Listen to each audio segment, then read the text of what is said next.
Caitlin Clark reminded everybody who she is in the Fever win over the Wings in what was a blowout victory. One where Clark didn't even shoot the ball well again, but she completely dominated the game and shows the difference between her and everyone else through her playmaking. How did the Indiana Fever transform from the WNBA's biggest punchline into its most feared dark horse in the span of just a few weeks? The answer isn't a new star player or a genius coaching strategy. It was an exorcism. The team was being torn apart from the inside, on the verge of a full-blown meltdown that threatened to derail Caitlin Clark's entire rookie season. So the front office made a ruthless decision to surgically remove the source of the problem. This is the story of how one cut didn't just save a team, it unleashed a revolution. Caitlin Clark said, folks, forget what she's talking about. Today, I'm gonna run the show. Today, I'm going to control the pace. Today, I'm going to dictate how this team plays basketball. And in the first half, we saw exactly that. Natasha Howard running the floor. Yeah, you heard that correct. Natasha Howard running the floor. Yeah, I shit you. Folks, fans have a voice. Sometimes when the noise gets too loud and they're tired of hearing from it, they say, let's just buy in a little bit. Let's let Caitlin Clark be Caitlin Clark.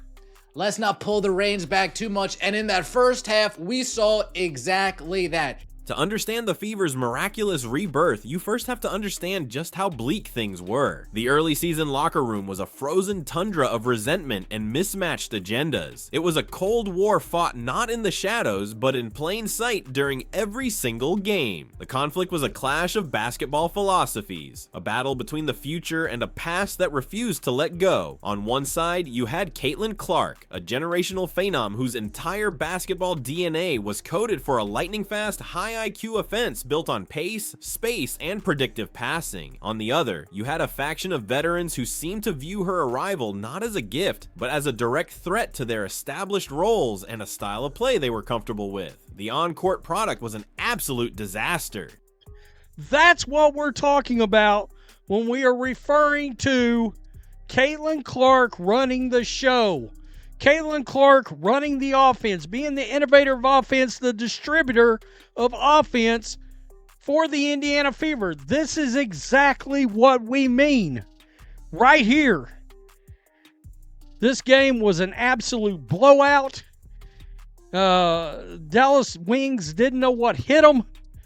Everybody ate in this game. The offense would grind to a halt, devolving into stagnant isolation plays that completely neutered Clark's greatest strengths. You could see her frustration mounting as she'd fight to get open, only to be ignored. You could see the hesitant passes, the lack of cutting, the delayed offensive sets. The body language told the whole story. Slumped shoulders after a missed rotation, visible eye rolls after a turnover, and a deafening silence on the bench during timeouts. They weren't just losing games. They looked like five strangers forced to complete a group project they all hated. The chemistry wasn't just bad, it was so toxic that it was an open secret something had to break. And then finally, it did. So, Indiana Fever just released her, cut their losses, right? And I hear these analysts saying stuff like, they should have held out for a trade, or I wish they had got a trade for her. She was literally untradeable, right? Like, what team would give up any of their core players for a player that's past their twilight? They picked up R.A. McDonald, or re-signed R.A. McDonald, who we all saw was a spark plug just a couple weeks ago. She's an upgrade compared to DeWanna Bonner. The bombshell dropped with the force of an earthquake that reverberated through the entire league. DeWanna Bonner was released. This was no quiet behind-the-scenes roster adjustment. It was a loud, public, and decisive statement. The front office, after watching the dysfunction reach a boiling point, had seen enough. They surgically removed the player widely believed to be the primary source of the internal friction and the leader of the old guard's resistance. Analysts and talking heads were stunned, with many immediately criticizing the move, claiming the Fever should have held out for a trade to get some assets in return. But those critics were missing the entire point. DeWanna Bonner was, for all intents and purposes, untradeable. Because we've seen a huge change. We've seen a huge change from the Indiana Fever over the last 6 quarters. And especially in the fourth quarter, or sorry, in the Dallas Wings game. And there were two players in particular that I have said that their style of play, regardless of how they're playing, is not going to work long term. And those two players had unbelievable games yesterday. What rival GM would give up valuable young players or draft picks for an aging veteran who, fairly or not, was developing a reputation for actively undermining the single biggest and most marketable star to ever enter the league? She was a classic case of a potential locker room cancer, and no team wanted to risk that infection spreading to their own squad. The Fever didn't just cut a player, they cut their losses. They made a conscious, high-stakes decision to sacrifice a veteran presence in order to save their team's culture and salvage their multi-million-dollar investment in Clark. It was a massive gamble that could have backfired, but it ended up being the masterstroke that saved their season. This team is like a sorority group. I'm not joking. They are so closely bonded, like the energy that all of them have with each other. There is not like where you see and someone looks a little disconnected. This is literally the most tight-knit team. I'm telling you, and I actually think all the discourse or the people trying to create discourse offline or outside the locker room only makes them tighter. And throughout the training session, I saw multiple times where, they were like laughing and mucking around and just completely like high-fiving and actually speaking of the high fives. Removing the negative energy was only half the battle. A vacuum had been created, and for the team to heal, it needed to be filled with a new kind of leadership. That leadership didn't come from the team's highest scorer or its most famous name. It came from Sophie Cunningham. While others were still processing the shockwaves of Bonner's departure, Cunningham immediately stepped into the void and grabbed the team by its collective jersey. She became its emotional engine, its relentless hype woman, and its chief enforcer of a new positive culture. Most importantly, she appointed herself as Caitlin Clark's fiercest and most public advocate on the court. Play was probably the standout play in the game. In my mind, Clark with the big time rejection near the rim. And then the get ahead pass to Sophie Cunningham, touchdown. And Sophie Cunningham has come into her own as of late. But it's just beautiful. Get it out, get it up, bucket. And, that's just something others cannot do. Cunningham was the crucial bridge between the rookie phenom and the rest of the roster. When Clark would thread an impossible needle-thin pass through 3 defenders for an assist, it was Cunningham who was the loudest one screaming in celebration, physically pointing at Clark and ensuring every other player on the bench understood that this was the new standard. This was how they were going to win. She was the translator, converting Clark's basketball brilliance into a language the whole team could finally understand and embrace. She made it clear through her actions and her voice that the only path forward was to get on the Caitlin Clark train or get left at the station. All right, everyone who said that the Fever played better without Caitlin Clark, come to the front because I'm going to slap you in the face. Fever just won 102-89 against the Dallas Wings. Congratulations to Fever. They killed it with their old and trusty playbook of just rim running. And Dallas Wings, Chris Coclanis, have you never seen a Fever game before? They're fast in transition, huge with the long bombs. Caitlin Clark is there. Run to the other side quickly. That's where they got the majority of their points. Poor Paige Beckers. You're such a huge talent, and you're just drowning with this terrible coaching. Oh, it breaks my heart, but it was an incredible game until the last quarter when it was very clear that the Fever would take it. With the internal resistance neutralized, the shackles were finally, completely, and permanently taken off Caitlin Clark. The coaching staff stopped trying to force a basketball genius into a conventional slow-it-down system and did what they should have done from day one. They handed her the keys to the entire DMN offense. And what happened next would put the entire WNBA on notice. The version of Clark that emerged was not just the elite sharpshooter everyone already knew. She became a basketball maestro, a conductor who controlled the rhythm, pace, and flow of the entire game with the flick of her wrist. Her focus shifted from simply trying to score to a state of pure, unadulterated playmaking. Caitlin Clark now has the 5th most double-doubles with points and assists in WNBA. The 5th most double-doubles with points and assists in WNBA, and we're only in year 2? And we've missed half the season so far? Oh no. Oh, that record's going to be broken any day now. We were finally seeing the real Caitlin Clark, the savant who sees the game in slow motion, playing a complex game of chess while everyone else is still setting up the checkers. Her full court passes became legendary, looking less like basketball assists and more like a quarterback's touchdown bombs, hitting teammates in perfect stride for easy layups. She wasn't just passing to where her teammates were, she was passing to where they were going to be, a full second ahead of the defense. She was no longer a hesitant rookie trying to find her place. She had become the system itself, a basketball kraken, finally unleashed from the depths to wreak havoc on the rest of the league. Even with their actual coaches and their training staff, like I've got some awesome videos of Keith training, like KK training Dantas, and you will see that they're laughing and they're having a good time. And I just think that is like the energy that you want, right? You want to create a locker room where it feels like family and you have each other's back no matter what, and noise gets loud and noise gets disruptive, but as long as you can stay together closely knit, then you can drown that out. I genuinely feel that. Clark's personal liberation created a tidal wave of confidence and performance that lifted every other boat in the Indiana harbor. Suddenly, this wasn't the Caitlin Clark show featuring the Indiana Fever anymore. It was a perfectly orchestrated symphony where every single player got a chance to shine. The evidence was undeniable. Kelsey Mitchell, freed from the chains of a clunky, stagnant offense, began scoring with a lethal efficiency she hadn't shown all year, finding open lanes to the basket that simply didn't exist before Clark's gravity started warping the defense. In the paint, Aaliyah Boston and Nalissa Smith transformed into dominant forces, playing with a renewed energy and grabbing rebounds like the ball had personally offended their families. But the most stunning case study was Natasha Howard. Yes, the shooting's not there yet, but that will come. But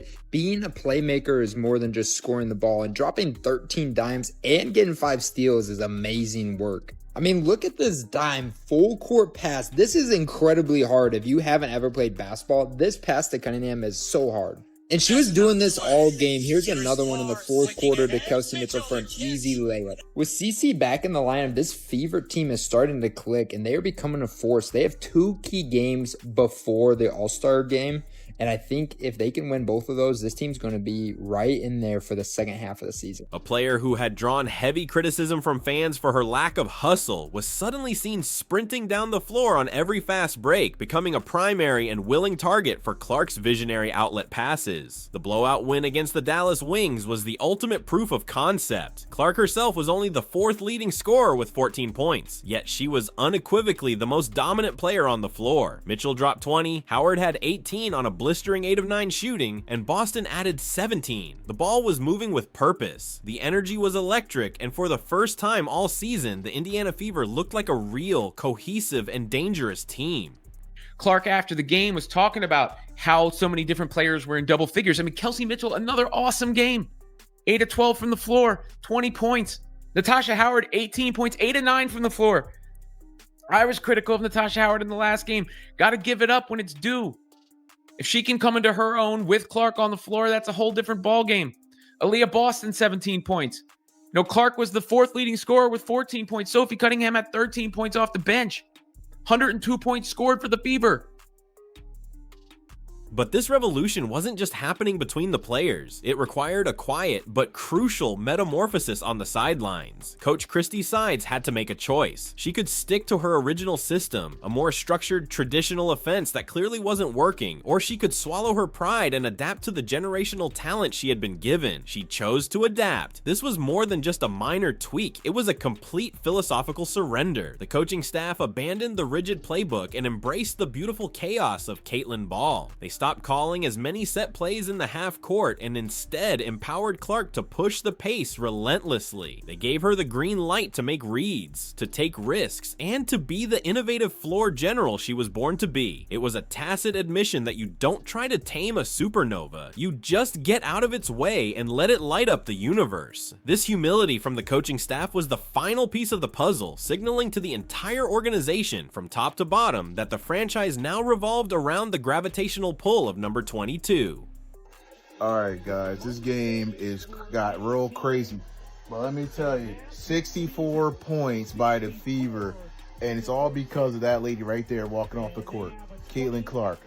Look, now you got 3 players in double figures. You got Howard, you got Mitchell, but you got her assists.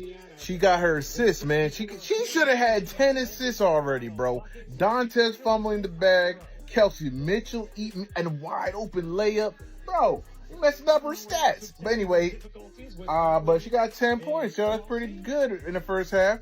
Plus a whole bunch of assists. She got 7 assists. If the eye test didn't convince you, the numbers tell an even more shocking story. The statistical difference between the before Bonner and after Bonner Fever is staggering. Before the cut, the team's offense was sluggish, ranking near the bottom of the league in pace and assists. After the cut, it was like a dam breaking. Their pace of play skyrocketed as they transformed into one of the most lethal transition teams in the WNBA. Their assists per game went through the roof, a direct result of Clark's liberated playmaking and the team's newfound willingness to run and share the ball. Their offensive rating, a measure of points scored per 100 possessions, jumped by a margin that is almost unheard of mid-season. Individual players saw their efficiency numbers soar. Natasha Howard went from looking hesitant to shooting nearly 90% in the Dallas game. Kelsey Mitchell's shot selection improved dramatically because she was getting easier, open looks. This wasn't just a team feeling better. This was a team performing better in every single quantifiable way. The data provides cold, hard proof that the exorcism worked.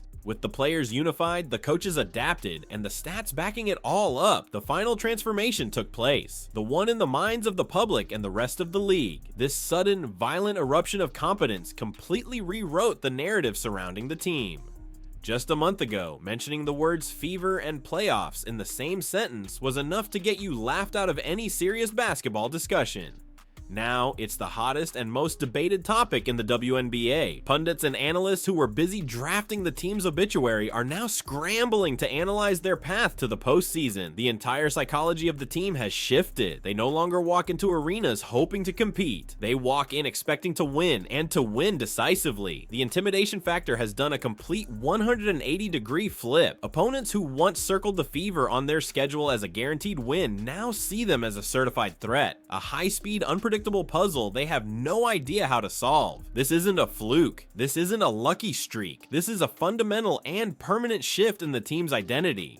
So where does this all lead? A playoff appearance now seems not just possible, but probable. But the whispers are starting to get louder, asking a much more audacious question. Could this team actually make a run at the title? Is a championship no longer a distant fantasy, but an achievable goal for this season? On paper, it seems insane. They would have to go through powerhouse teams like the Las Vegas Aces and the New York Liberty, seasoned squads with championship pedigrees. But the Fever are playing with a dangerous combination of house money and unbreakable confidence. They are the ultimate wild card, a team so crazy it just might work. They have the one weapon that no other team has, a player who can single-handedly bend the reality of a game. While the top teams rely on systems and experience, the Fever now rely on the unpredictable genius of their floor general. They are the basketball equivalent of a heist movie crew that has just pulled off their first job flawlessly and is now looking at the biggest bank in the city thinking the impossible might just be possible.